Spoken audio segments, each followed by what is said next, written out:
자, 경제 현안을 보다 쉽게 풀어보는 경제 읽기 시간입니다. 다양한 경제 이슈들 김광석 한양대학교 경영교수와 함께 짚어보죠. 어서 오십시오. 네, 안녕하세요. 예.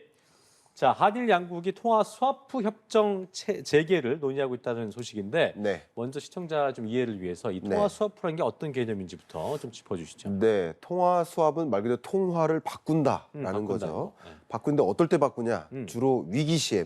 위기 시에. 가장 대표적인 예가 우리나라 IMF 외환 위기 때 음.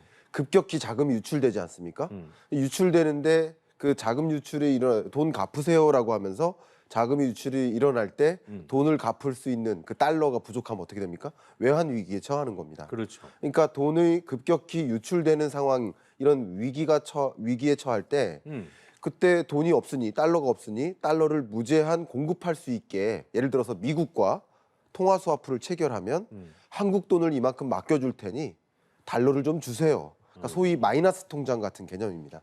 마이너스 통장을 미리 만들어 놓고 달러가 필요할 때는 언제든지 빼나가게 할 수 있도록 하는 거. 당장 필요한 게 아니어도. 당장 필요한 것은 아니죠. 아니어도. 예, 상시 체결하는 그런 노력을 하고 있습니다. 이게 2015년 2월 이후에 8년 만의 일이라고 하는데 방금 전에 말씀하신 것처럼 네. 이게 왜 필요한가에 대한 이유를 봤을 때 교수님 네. 말씀처럼 네. 뭐 좀 위기가 있을 때라고 하셨는데 지금 사실 최근에 외환시장 고려를 해보면 네. 한일 통화 스와프를 해야 될 상황인가? 네. 라는 뭐 퀘스천 마크가 달릴 수도 있을 것 같아요. 네. 하는 배경은 뭐라고 봐야 될까요? 그런 생각까지는 하실 필요는 없다고 생각합니다. 그렇습니까? 예. 근데 이것은 외교적으로 해석할 필요가 더 있을 것 같아요. 그러니까 통화 수합을 체결하는 것이 우리가 위기에 놓인다고 해서 체결하는 것이 아니라 상시적으로 체결해 놓은 것이고, 그렇군요. 실제 위기가 발생할 때 통화 스와프라는 이런 통화 정책이죠, 일종의 통화 정책을 활용하는 것이다. 이렇게 생각하면 좋겠고요. 뭐 최근 2001년부터 2011년까지 통화 스와프를 체결했었습니다. 한국과 일본 간에. 그랬는데 한일 관계가 급속히 얼어붙었지 않습니까? 네. 그러면서 그 통화 스와프를 종료했었고 2015년 그때 2월부터 양국 간 협정이 완전히 끝났었던 거예요. 근데 이게 다시 재개된다는 얘기는 말씀드렸던 것처럼 외교적인 관계가 다시 조금씩 신뢰를 찾는 것이다. 서로 통화 스와프고 뭐고 하지 말자, 교육도 하지 말자, 이런 식으로 좀 싸우다가 그렇군요. 이제 양국 간의 일종의 협정이라든가, 그러니까 최근에 뭐 화이트리스트 복원 같은 그런 개념처럼 볼 수 그것도 있겠네요. 포함되는 개념이라고 볼 수 그렇군요. 있겠습니다. 그러니까 다른 정책이에요. 통화 스와프는 통화 정책이라는 관점이고요. 그렇죠. 그리고 앞에 말씀하셨던 화이트리스트, 이런 것은 산업통상자원부, 우리나라로 치면 그런 교역 정책이라고 볼 수 있겠죠. 그런 여러 가지 면에서 일본과 나름의 셔틀 외교, 이 외교 정책이 나름 가장 일본과 경색했던, 긴장감이 높았던 그런 시점을 벗어나서 조금 다시 일본과의 관계가 좀 트이는 것이 아닌가, 이렇게 해석해 보는 것이 어쨌든 맞겠습니다. 외교적으로 우호적인 분위기를 좀 이어가고자 하는 일환이다. 네. 보면 될 것 같은데 이게 보니까 그렇다면 그 양국의 통화 수합을 하면 우리가 원화 맡기면 엔화 가져오는 거 아니야 생각하실 수 있는데 네. 이거 보니까 달러 베이스 방식의 달러 네. 스와프가 추진될 거라 하던데 이거는 네. 또 왜 그런 거예요? 네, 사실 우리 한국 입장에서 엔화가 급격히 빠져나갈 일은 상대적으로 별로 없어요. 그렇죠. 일본도 마찬가지입니다. 한국 통화가 일본에서 엔화가 빠져나가, 우리나라도 마찬가지. 양국 간에 엔화나 원화가 급격히 빠져나가서 외환 위기에 처할 만한 그런 위협은 없습니다. 그런데 양국 다 우리 모두 무역 결제를 대부분 외환 결제, 무역 결제, 그리고 한국과 일본 간의 교역조차도 달러로 교역하는 게 훨씬 많기 때문에 결과적으로 달러가 말 그대로 외환 위기라든가 이런 위기 시에 달러가 급격히 빠져나갈 일들이 있는 거예요. 그런 일들의 어떤 위기 상황에 조치를 취하는 것이 바로 통화 스왑이기 때문에 지금의 경우에는 한국은 원화를 맡기고 엔화를 찾아가는 게 아니라 원화를 맡기고 달러를, 역시 일본도 갖고 있는 여러 가지 통화들이 있겠지만 그러니까요. 일본도 엔화를 맡겨놓고 또 우리도 있는 달러를 주는 달러를 거예요? 서로 간에 양국이 어떤 종류의 외환 위기에 처하게 될 경우, 또 자금 유출이 급격히 일어나게 될 경우 그런 위급 시에 대응할 수 있는 양국 간의 통화 정책을 교환하는 것이다, 이렇게 생각해 볼 수 있겠고요. 최근 일련의 이 통화 정책, 긴축적 통화 정책의 경과를 보면 재밌는 게 한국도 미국과 그 금리의 격차, 기준금리 격차가 급격히 벌어지지 않았습니까? 그렇죠. 근데 이따가 더 자세히 나누겠지만 이야기를. 더 중요한 것은 일본은 더 벌어진 거예요. 우리나라는 네. 그나마 금리를 인상하지 않았습니까? 근데 일본은 계속 아직도 동결했어요. 지금 완화 정책하고 있잖아요. 그렇죠. 그러면 이런 과정에서 미국이 추가적인 금리를 인상할 것이다라고 한다면 일본 엔화 가치는 더 떨어질 수도 있는 것이고 그때 자금 유출이 또 일어날 수도 있는 거죠. 그러니까 일본 입장에서도 어쩌면 이런 위기 시에 대응할 수 있는 대응 달러가 체제를 필요할 수 있다. 마련해야 되는데 서로 간에 그런 체제를 마련하는 것이라고 생각할 수 있겠습니다. 어쨌든 시청자 입장에서는 달러 수화프라는 게 이제 자국 통화로 하는 건 아니구나라는 걸 좀 아시게 되는 반드시 그런 건 계기가 될 것 아니겠죠. 같아요. 예. 그렇군요. 자, 그리고 이제 그 이번 통화 스와프의 어떤 배경에는 아까 이제 외교적인 부분 얘기해 주셨는데 네. 일본 정부가 우리나라를 수출 우대 국가 목록인 아까 말씀드렸다시피 네. 화이트 리스트에서 제외한 지 4년 만에 최근에 복원을 결정했잖아요. 그렇습니다. 그런 것처럼 양국 간 교역이 좀 늘어나게 되는 계기가 될 텐데 이런 네. 뭐 통화 수업도 그렇고 각종 정책들이 좀 우호적으로 간다는 거, 양국의 어떤 경제 교류도 그렇고 확대하는 계기가 좀 된다고 봐야겠죠. 네, 계기가 된다고 생각합니다. 일단 화이트 리스트에서 그동안 배제시켜 왔었다. 화이트 리스트가 뭐냐? 말 그대로 일본 정부 입장에서 일본의 각종 뭐 첨단 산업이나 첨단 기술 혹은 여러 제품들을 수출할 때 이런 것들이 적대 국가에 수출되면 안 되는 것들이 있을 거 아닙니까? 그렇죠. 예를 들어서 국방 위협이라든가 안보 리스크에 그런 것들을 좀 생각하다 보니까 화이트 리스트에 들어가 있는 국가의 경우에는 수출할 때 허가 신청을 안 해도 된다. 근데 화이트 리스트에서 배제하는 순간 까다로운 거예요. 일본의 여러 소재나 부품이나 장비를 한국에 수출할 때 까다롭게 따져볼 수 있는 틀이 됩니다. 툴 하나의. 그렇군요. 그러니까 무역을 원활하지 않도록 할 수 있는 하나의 제도적 장치가 마련되는 거예요. 화이트 리스트에서 배제하는 것은. 근데 다시 화이트 리스트에서 4년 만에 복귀되는 거니까 수출이 조금 더 원활해질 수 있는 그런 계기가 된다라고 생각할 수 있고요. 사실 화이트 리스트에서 배제한다고 수출을 까다롭게 하지는 않을 수도 있어요. 그러나 이런 조건을 완화하는 이런 노력들이 일종의 심리적 안정 효과, 또 양국 간의 또 어떤 여러 교류가 더 활발하게 일어날 수 있는 그런 계기, 그런 것들을 외교적인 측면에서 우리가 해석할 수 있는 일들이지 않을까 이렇게 생각하고 있습니다. 알겠습니다.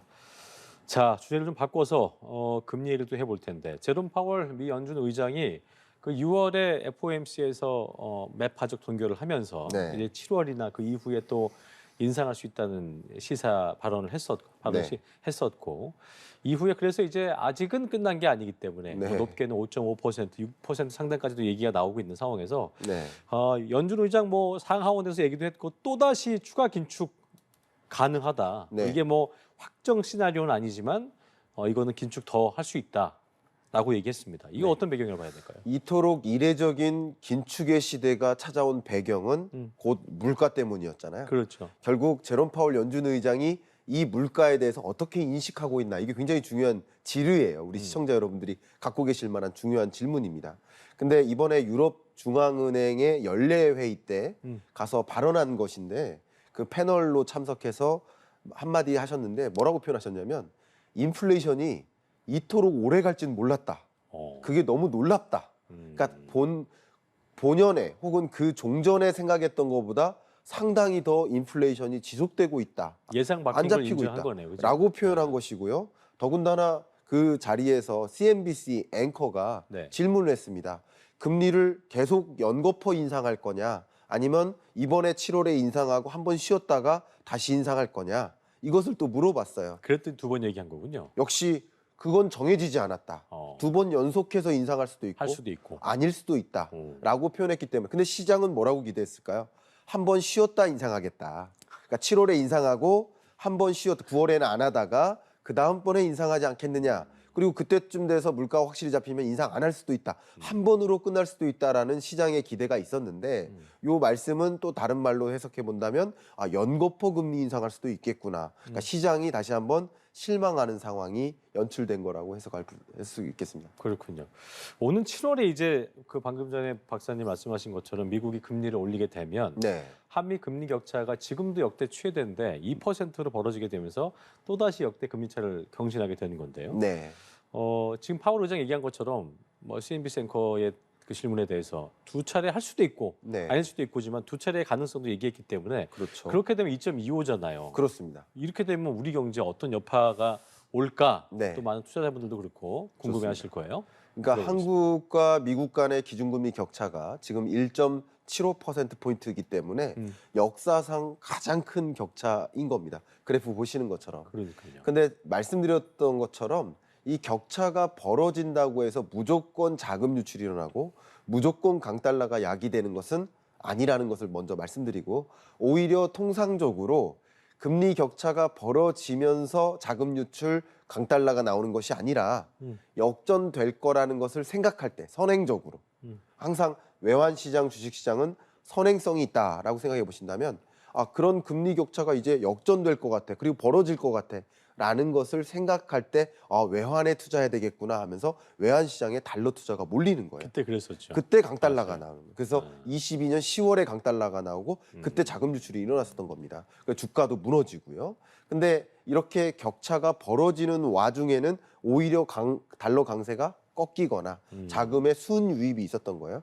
그런데 제가 지금 말씀드린 것은 뭐냐면 1.75%포인트까지는 그동안 예상했던 거예요.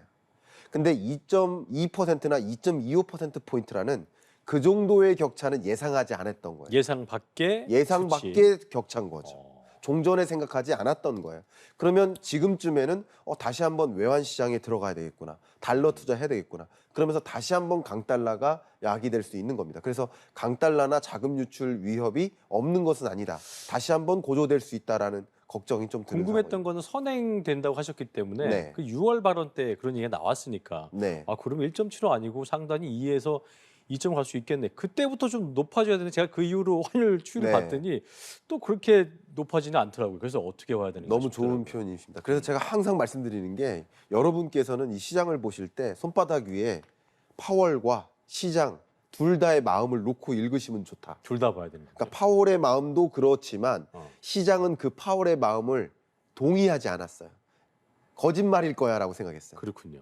근데 오늘 이 순간부터는 이 ECB 연례 회의 때 발언한 그런 내용을 바탕으로 해서 시장이 아마도 그래, 금리 인상 계속할 수 있겠네라고 인정하기 시작한 거예요. 그러니까 지금부터 본격적으로 강달러 기조로 전환될 수 있는 소지가 될 수 있습니다. 있고 네. 그리고 증시 같은 경우는 보니까 어제 매파 발언이 또 이어졌었는데 혼조세였거든요. 네. 아까 얘기하셨던 것처럼 투자자의 마음과 파월의 마음 예. 아닐 거야 아니겠지라고 예. 했는데 오늘 또 얘기했으니까 네. 그 마음을 보여주는 예. 결과라고 해야 될까요? 그러니까 결과적으로는 파월이 계속 금리 인상 안 할 거야, 한 번만 할 거야, 이런 식으로 믿었다가 어쩌면 기대감을 가졌다가 결과적으로는 헛된 기대였구나 하면서 다시 한번 실망하는 모습이다. 그러니까 헛된 기대다. 이게 가장 적절한 표현이지 않을까. 결과적으로 그렇게 해석해 볼 수 있겠습니다. 그럼 뭐 추가적으로 얘기를 했을 때 앞으로의 방향성이 네. 뭐 달러가 강해질 수 있고 네. 증시는 약해질 수 있다 이런 걸까요?라고 묻는다면 예. 어떻게 답을 하시겠어요? 다만 강달러 기조가 종전에 봤었던 22년 10월에 봤었던 1,400원을 돌파하는 그 정도까지는 아닐 것이다. 그런 초강달러까지는 아닙니다. 그러니까 전혀 예상하지 못했던 그런 일들이 벌어질 때랑 어느 정도 가늠했던 일들이 벌어질 때랑은 심리적으로 좀 차이가 있다라고 생각을 합니다. 알겠습니다. 그래서 그만큼의 강달러는 아니고 아니지만. 그만큼의 뭐 주가 하락은 아닐 것이다. 그러니까 물론 경직적으로 움직일 거라고는 생각합니다. 알겠습니다. 어떤 추이를 좀 지켜볼 필요가 있겠고요. 네. 자, 올해 초에 이제 경제 상황 놓고 뭐 이 자리 통해서 우리 교수님도 그런 말씀하셨었는데 네. 상저하고 예측하는 목소리 많았었죠. 맞아요. 그런데 이제 하반기 이제 앞두고 있어요. 네. 6월 다 끝나가는데 예. 기업 체감 경기를 좀 살펴보니까 여전히 뭐 회복이 좀 안 되고 있는 것 같고 네. 가장 큰 요인을 꼽아 보니까 반도체 경기 회복 늘 저희가 얘기하는 가장 큰 맞습니다. 이유기도 한데 네. 이게 꼽히고 있는데 박사님 보시는 지금 상저하고를 예상했던 그때와 예. 지금 상태는 어떻게 흘러가고 있다는 것에 대한 비교를 좀 해주시면 네, 좋을 것 같습니다. 오늘 좀 중요한 지표가 발표됐습니다. 한국은행에서 기업 경기 실사 지수, 지금 기업 경기가 어떤가, 그리고 앞으로는 어떨 것인가, 그러니까 현황과 예상이군요. 전망을 네. 예상하는 지표인데 이 값이 100을 통과하면 호조다라고 볼 수 있어요. 근데 많이 떨어져서 63까지 떨어졌었습니다. 지난 2월에요. 그러다가 이게 70이나 이 정도로 올라오다가 지난달 73. 근데 이번 달엔 또 올라갈 거로 생각했는데 여전히 73. 그러니까 생각보다 그 회복이 좀 더디다. 더디구나. 실타래가 묶여 있는데 이게 잘 안 풀린다. 이렇게 해석해 볼 수 있겠고요. 그동안에 반도체 업황을 가지고 말씀드릴 때도 반도체 파운드리 납품업체 간에 경쟁이 오히려 심화됐어요. 최근 들어서.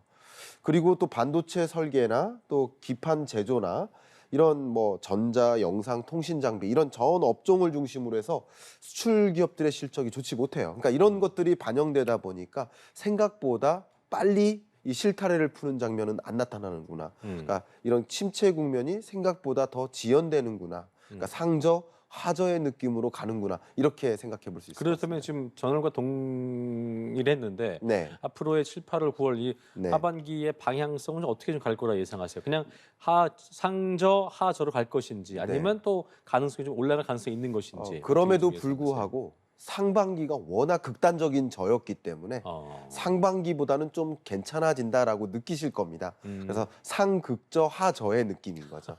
고라는 표현을 쓰면 아무도 체감하지 못할 거라고 생각이 돼서 그렇군요. 제가 그렇게 표현을 해봤습니다. 상극저, 하저. 네. 알겠습니다. 그래도 앞에보다는 나을 가능성이 크다. 그렇습니다. 알겠습니다. 예. 자, 그리고 삼성전자가 2025년에 2나노미터 파운드리 공정 양산에 들어가겠다 로드맵 밝혔는데 어쨌든 메모리 반도체는 그렇지만 비메모리 반도체 부분에서는 TSMC는 뒤져 있기 때문에 이걸 네. 좀 앞질고 자기 위해서 승부수를 네. 던진 건데 네. 이 나노미터 파운드리가 뭔지 네, 네. 그거에 대한 설명 듣고 마무리 짓겠습니다. 그러니까 이 숫자는 낮아지면 낮아질수록 첨단 기술이다 이렇게 생각하시면 좋을 것 같아요. 낮을수록. 네, 낮을수록. 오. 그러니까 그 낮은 것에 도전하는 거예요. 그렇군요. 그 도전을 다른 기업들과 격차를 벌이는 게 초격차 전략이다. 이렇게 생각하셔도 도움이 될 것 같아요. 어쨌든 반도체 공정은 숫자가 낮을수록 최신 기술이 적용되는 것이다. 네. 이렇게 받아들이시고요. 이번에 삼성 파운드리 포럼에서 2나노 이하 공정 로드맵을 발표했고요. 그랬군요. 그 부분에 대해서 TSMC를 앞서가기 위한 경로를 좀 밝혔습니다. 그래서 25년까지는 2나노, 그리고 27년부터는 1.4나노 공정 양산에 들어갈 것이다. 그렇군요. 결국 TSMC의 어떤 파운드리 최강자, TSMC에 도전하는 양상을 좀 가져가고 있다. 이렇게 해석해 볼 수 있겠습니다. 네, 최강자로의 도전을 응원하면서 오늘 경제 이슈 마치겠습니다. 김광석 교수와 함께했습니다. 고맙습니다. 감사합니다.